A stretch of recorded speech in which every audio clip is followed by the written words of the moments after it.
Hello students, मैं अंजलि पयाल स्वागत करती हूँ आपका आईसीटी वर्चुअल क्लासरूम देहरादून से। आप सब लोग, उम्मीद करती हूँ आप सब लोग अच्छे होंगे और अपनी लाइफ में बहुत बेहतर कुछ कर रहे होंगे।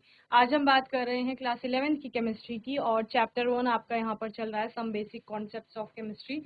पूरे चैप्टर को बहुत अच्छे से पढ़ने के बाद आज के सेशन में बात करते हैं क्वेश्चन आंसर्स पर। क्या क्या इस चैप्टर से रिलेटेड क्वेश्चंस आपके बनते हैं उन पर हम लोग बात करेंगे, ठीक है ना। तो कुछ क्वेश्चंस पर बात करेंगे। पहला क्वेश्चन हम लोग लिखते हैं, calculate the molecular mass of the following. Molar mass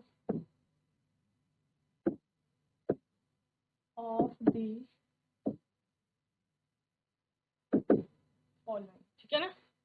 चलिए, किस किस का निकालना है। फर्स्ट है आपके पास H2O, वाटर का, बहुत इजी है। कितना होता है हाइड्रोजन का, कितना लेते हो 1.008 इंटू 2 और 1 इंटू 2 अप्रॉक्स 1 ले लेते हैं, ठीक है, plus 16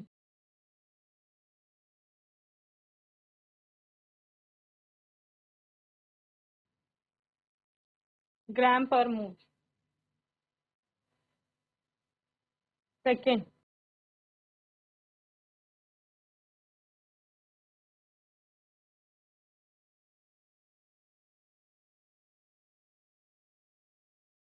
carbon 12 plus 1 into 4।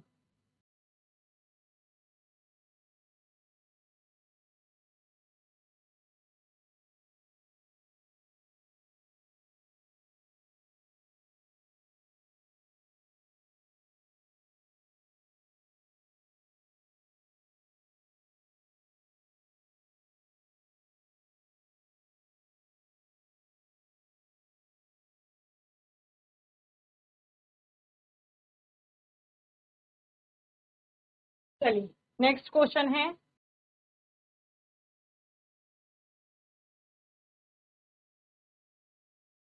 Calculate the mass percent, calculate the mass percent of different elements present in Na2SO4। ठीक है, क्या है प्रश्न, आपको Na2SO4 में जितने भी एलिमेंट्स है सबका मास परसेंट आपका कैलकुलेट करना है। अब मास परसेंट कैसे कैलकुलेट करते हो, जिस भी एलिमेंट का आपको मास परसेंट निकालना है उसके मास को डिवाइड करते हैं टोटल मास से। टोटल मास किसका होगा, जो Na2SO4 का होगा, है ना, यानी इसका मॉलिक्यूलर मास होगा। तो इसमें सोडियम का मास कितना है, तो सोडियम के कितने एटम, 2 एटम, तो उनका मास का परसेंट कितना हो। दूसरा एस आपका सल्फर है, सल्फर का मास कितना होगा, और ऑक्सीजन है, ऑक्सीजन का मास कितना होगा, तो उसका फिर मास का परसेंट निकालेंगे आप। क्लियर है, चलिए करिए।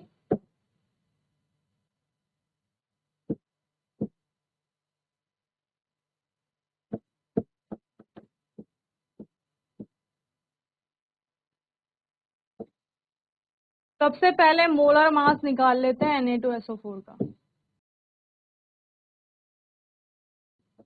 कितना हो जाएगा। सोडियम का मास 23 इंटू 2 प्लस सल्फर का मास, एटॉमिक मास जो है 32 प्लस ऑक्सीजन का 16 इंटू 4।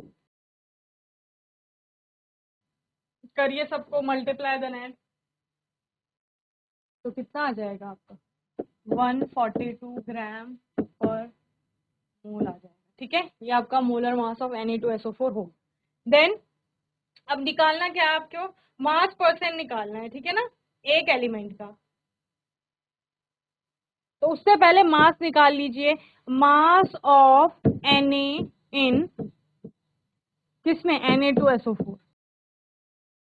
तो कितने एटम है, 2 एटम है, एक एटम का मास 23 है, तो 2 का कितना हो जाएगा 23 इंटू 2, ठीक है, तो कितना हो गया 46, समझ रहे हो।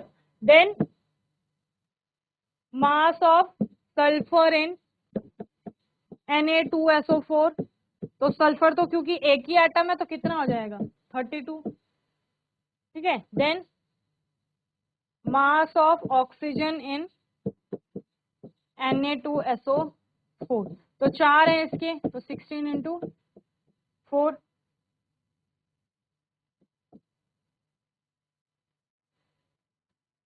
ठीक है।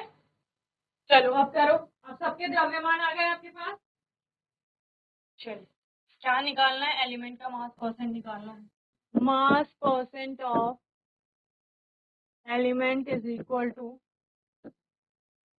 मास of that element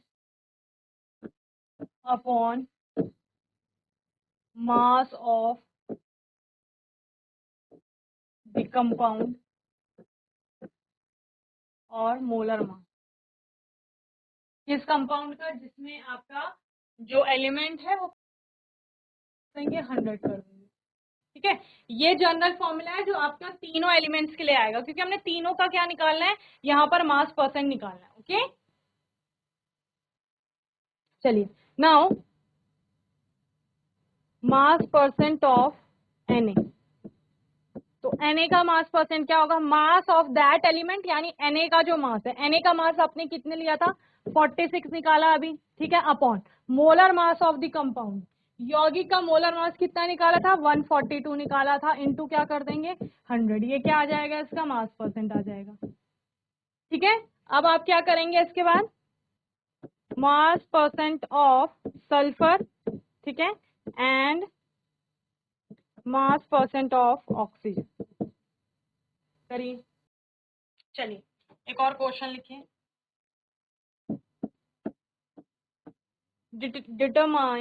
determine the empirical formula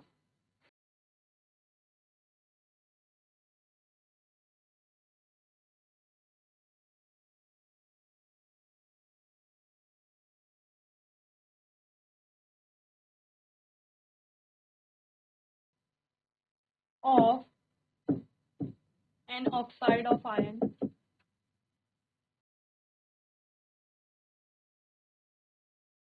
iron के एक ऑक्साइड का आपको इंपीरिकल फॉर्मूला बताना है, विच हैज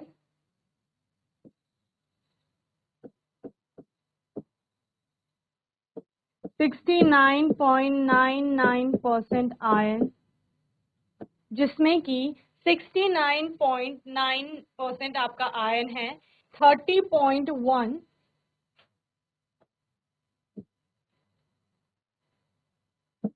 69.9% आयरन लिखिए, एंड 30.1% ऑक्सीजन, ठीक है। अब देखो आयन का ऑक्साइड बताना है तो आयन तो उसमें होगा ही, दूसरा ऑक्सीजन भी होगा, तो आयन का जो यहाँ पर मास परसेंट है उस आयन के ऑक्साइड में वो कितना है 69.9% है, और ऑक्सीजन का कितना है 30.1% है। अब आपको क्या निकालना है, इंपीरिकल फॉर्मूला निकालना है उसका, समझ रहे हो।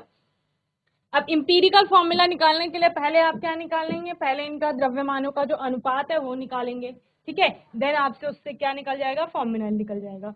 तो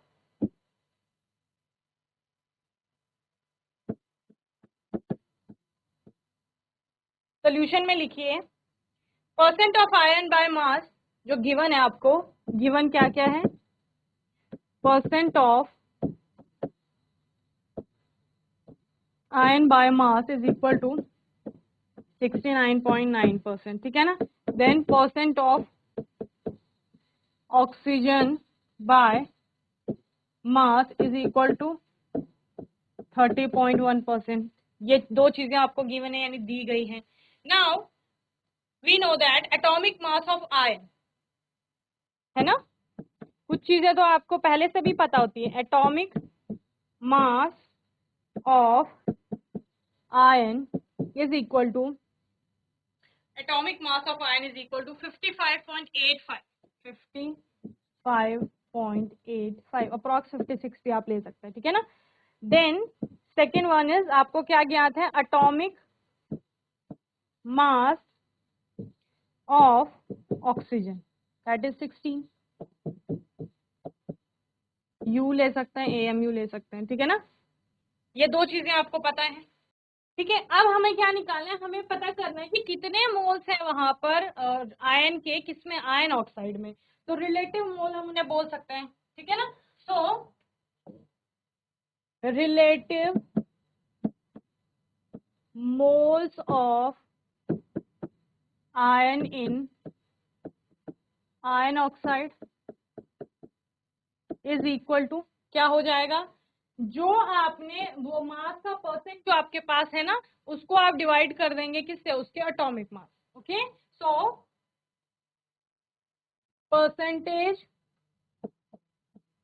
of ion bye mass upon atomic मास, तो कितना था, 69.9 अपॉन 55.85, ठीक है ना। इसको कैलकुलेट कर लेंगे तो ये क्या आ जाएगा, इसका रिलेटिव मोल्स आ जाएंगे आयन के, जो कि किसमें, आयन ऑक्साइड में प्रेजेंट। इसी तरह आप किसका निकाल लेंगे, ऑक्सीजन का भी निकाल लेंगे। Relative moles of oxygen in iron oxide, ठीक है, is equal to percent of oxygen by mass upon atomic mass is equal to क्या हो जाएगा, 30.1 अपॉन 60, ठीक है। आप कर लो कैलकुलेट कितना आ रहा है। ये आपका आ जाएगा अप्रोक्स 1.25, ठीक है। इसको कैलकुलेट कर लो, 1.88, ठीक है, 1.8। ओके, तो आपको पता चल गया आयन के, आयन ऑक्साइड में इतने मोल हैं और इसके कितने मोल है, 1.8 के, समझ रहे हो। अब हम निकालेंगे सिंपलेस्ट मोलर रेशियो।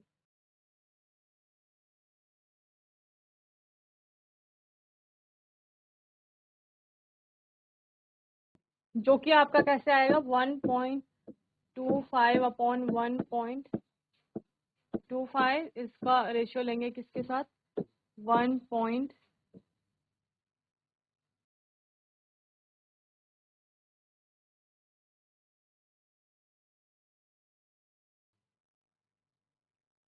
तो इसकी वैल्यू तो 1 आ जाएगी, ठीक है, और इसकी कितनी आ जाएगी, 1.5 आ जाएगी। अब सिंपलेस्ट रेशियो में लिखेंगे इनको तो कितना आ जाएगा, 2:3 आ जाएगा, 2:3, है ना। 2:3 को अगर हम लोग सॉल्व करेंगे तो इतना ही आएगा। तो इम्पीरिकल फॉर्मूला क्या हो जाएगा, इम्पीरिकल फॉर्मूला क्या हो जाएगा, ये किसके लिए था, आपका Fe के लिए था, आयन के लिए।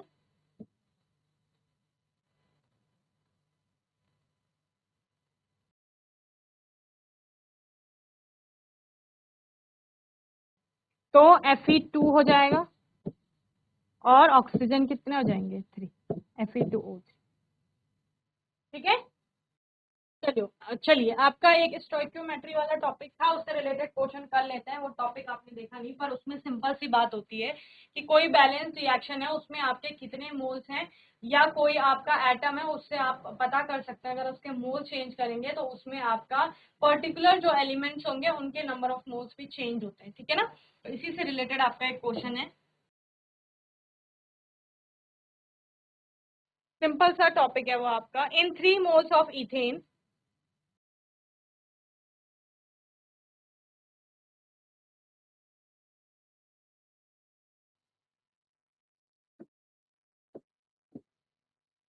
कैलकुलेट, फर्स्ट है आपका 3 मोल इथेन में आपको कैलकुलेट करना है number of moles of carbon atom, number of moles of C atom, कितने नंबर ऑफ मोल्स हैं। सेकेंड आपको कैलकुलेट करना है number of moles of hydrogen atom, number of moles of hydrogen atom. Third आपको calculate करना है number of molecules of ethane.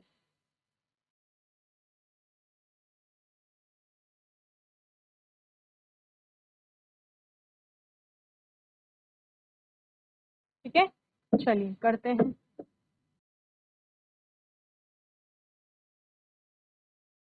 पहला हमें पता है 3 मोल्स क्या है, C2H6 है। ठीक है, तो नंबर ऑफ कार्बन जो आप देख रहे हो, number of moles of carbon, तो वो कितने हो जाएंगे, 2 थे। ठीक है ना, number of moles of carbon atom, तो क्या हो जाएगा 3 इंटू 2 6 हो जाएंगे। ठीक है ना, सेम सेकेंड है number of moles of hydrogen atom. तो पहले कितने थे फॉर्मूले में आपके, कितने 6 हैं और 3 आपने और बढ़ा दिए, तो 3 इंटू 6 18 हो जाएंगे। ओके, चलिए नाउ तीसरा आपका है, आपको बताने हैं कि कितने पार्टिकल्स हैं वहां पर, मॉलिक्यूल जिन्हें आप बोल रहे हो ना, तो कितने पार्टिकल्स हैं आपके। So we know that 1 mole of C2H6 contains 6.02 into 10 to the power 23 molecule। इतना पता है सबको। सो 3 moles contains 6.02 into 10 to the power 23 into 3। ठीक है, बस कैलकुलेट कर लीजिए।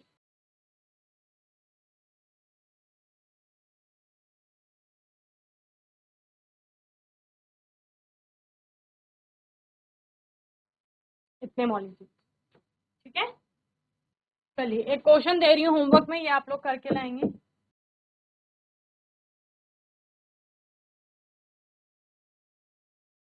What is the concentration of sugar? What is the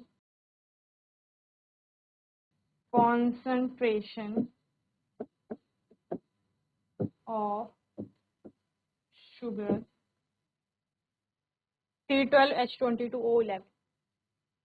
C12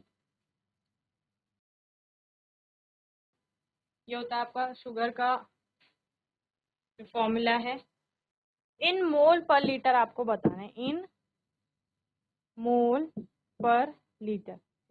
if यदि its 20 gram are dissolved in, its 20 grams are dissolved in enough water, to make a dissolved in enough water to make a final volume, to make